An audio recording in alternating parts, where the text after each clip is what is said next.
Hello everyone, কেমন আছো তোমরা সবাই? আজকে আমরা ফিজিক্সের 11 অধ্যায় চলতরিতের একটি গুরুত্বপূর্ণ টপিক রোধ নিয়ে আলোচনা করব। যেখানে আমরা আলোচনা করব আপেক্ষিক রোধ, পরিবাহকত্ব, এই সকল টপিক নিয়ে। তো চলো আমরা রোধ নিয়ে আলোচনা করি। আমরা জানি রোধ হচ্ছে বিদ্যুৎ প্রবাহের বাধা। কার বাধা? বিদ্যুৎ প্রবাহের বাধা। তো আমরা দেখতেছি যে বিদ্যুৎ প্রবাহের বাধাটাই হচ্ছে কি রোধ। একটা তোমার যদি তার দেওয়া থাকে, এই তার একটা দৈর্ঘ্য দেওয়া আছে এল, এবং এর প্রস্থচ্ছেদের ক্ষেত্রফল এ, এবং এর মধ্যস্থ একটা আপেক্ষিক রোধ রো কি থাকে? আপেক্ষিক রোধ রো থাকে। তো বলছে এর মধ্যে রোধ নির্ণয় করো। তো আমরা বিভিন্ন সূত্র অনুসারে ব্যাখ্যা করে পাই যে এই রোধটা তারের দৈর্ঘ্যের সমানুপাতিক। তারের দৈর্ঘ্যের সমানুপাতিক মানে আর ইজ প্রপোর্শনাল টু এল। এবং আরো দেখা যায় যে এই রোধ তারের প্রস্থচ্ছেদের ক্ষেত্রফলের ব্যস্তানুপাতিক, তার মানে আর ইজ প্রপোর্শনাল টু 1/a। তো দুটো যদি আমরা একত্র করে আমরা যদি লিখি, তাহলে আমরা লিখতে পারি R is proportional to L/, clear? তাহলে R is proportional two L/a। এখন আমরা সমানুপাতিক চিহ্ন উঠাই দেব। তো সমানুপাতিক চিহ্ন উঠানোর জন্য একটা ধ্রুবক নিয়ে আসবো। কি নিয়ে আসবো? ধ্রুবক নিয়ে আসবো। এই ধ্রুবকটাকে আমরা বলি রো। কি ধ্রুবক? রো। তাহলে R is equal to rho into L/a। অতএব R is equal to rho L/a। এটাই হচ্ছে আমাদের কার সূত্র? রোধ নির্ণয় সূত্র। কোন একটা পরিবাহী পদার্থের মধ্যে কি পরিমাণ রোধ আছে, এটা আমরা এই সূত্রের মাধ্যমে নির্ণয় করতে পারবো। R is equal to rho L/a।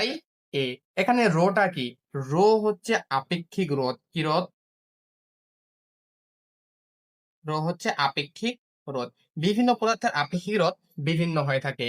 যেমন এখানে আমরা যদি লক্ষ্য করি, রূপা একটা পরিবাহক পদার্থ, রূপা, তামা। এই যে রূপার যেমন আপেক্ষিক রোধ বইয়ের মধ্যে দেওয়া আছে, আমাদের ফিজিক্স বইয়ের 307 নাম্বার পেজের মধ্যে দেওয়া আছে রূপার আপেক্ষিক রোধ হচ্ছে 1.59 ইন্টু 10⁻⁻8 ওহম মিটার। আবার তামার হচ্ছে 1.68 ইন্টু 10⁻⁻8 ওহম মিটার। তাহলে এগুলা কি রোধ? আপেক্ষিক রোধ। তাহলে আমরা বিভিন্ন পদার্থের আপেক্ষিক রোধ যদি মুখস্থ থাকে এবং তারের দৈর্ঘ্য এবং ক্ষেত্রফল যদি দেওয়া থাকে, তাহলে আমরা তারের মধ্যবর্তী যে মধ্যে কত কি পরিমাণ রোধ আছে এটা আমরা বাইর করতে পারবো।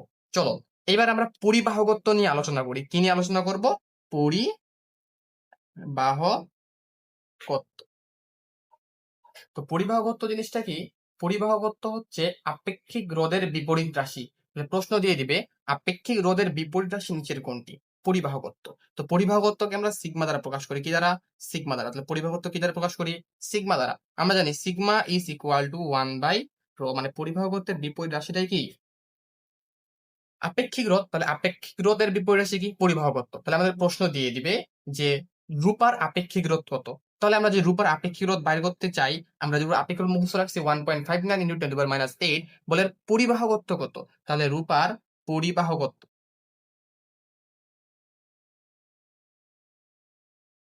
রূপার পরিবাহকত্ব কি দ্বারা প্রকাশ করব? সিগমা ইজ ইকুয়াল টু কি? 1/ρ। তাহলে আমরা 1 বাই রূপার আপেক্ষিক রোধ কত? 1.59 ইন্টু 10⁻⁸। তাহলে এটা ক্যালকুলেশন করলে কত হয়? তাহলে 1 ডিভাইড 1.59 x3 ইনভার্স 8।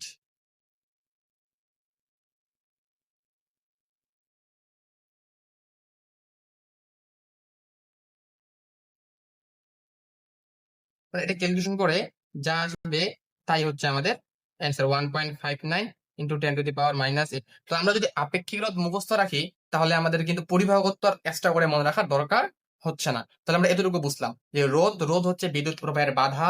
কোন একটা তারের প্রস্থচ্ছেদের ক্ষেত্রফল যদি এ হয় এবং এর দৈর্ঘ্য যদি এল হয়, তাহলে তার মধ্যবর্তী রোধ হবে ক্ষেত্রফলের ব্যস্তানুপাতিক এবং তারের দৈর্ঘ্যের সমানুপাতিক। সেখান থেকে আমরা সম্পর্ক স্থাপন করার মাধ্যমে পাচ্ছি R is equal to ρl/a। R is equal to ρl/a।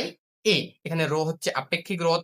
বিভিন্ন পদার্থের আপেক্ষিক রোধ বিভিন্ন রকম, যেমন রূপার 1.59 ইন্টু 10⁻⁸, তামার 1.68 ইন্টু 10⁻⁸।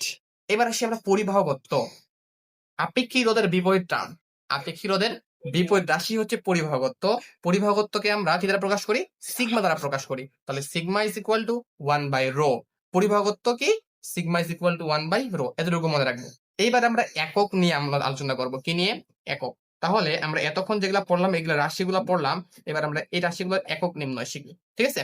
ওকে, তাহলে আমরা জানি R is equal to rho L by কে। আমরা কার একক নির্ণয় করব? আমরা আপেক্ষিক রোধের একক নির্ণয় করব। তাহলে আপেক্ষিক রোধ rho is equal to A R by L, তাই না? তাই তো। তাহলে বলো তো আর এর একক কি? রোধ। রোধের একক আমরা সবাই জানি, যেটাকে আমরা ওহম লিখি। কি লিখি? ওহম লিখি। এবং ক্ষেত্রফলের একক মিটার স্কয়ার। ক্ষেত্রফলের একক কি? Metre square. একই ভাবে আমরা দৈর্ঘ্যের একক কি? মিটার। তাহলে এখানে আমরা আসতে দিচ্ছি কি? Ohm metre. তাহলে আপেক্ষিক রোধের একক কি? Ohm metre. তাহলে এবার যদি বলতে পারলে পরিবাহকত্বের একক কি? তাহলে পরিবাহকত্ব সিগমা ইজ ইকুয়াল টু 1/ρ।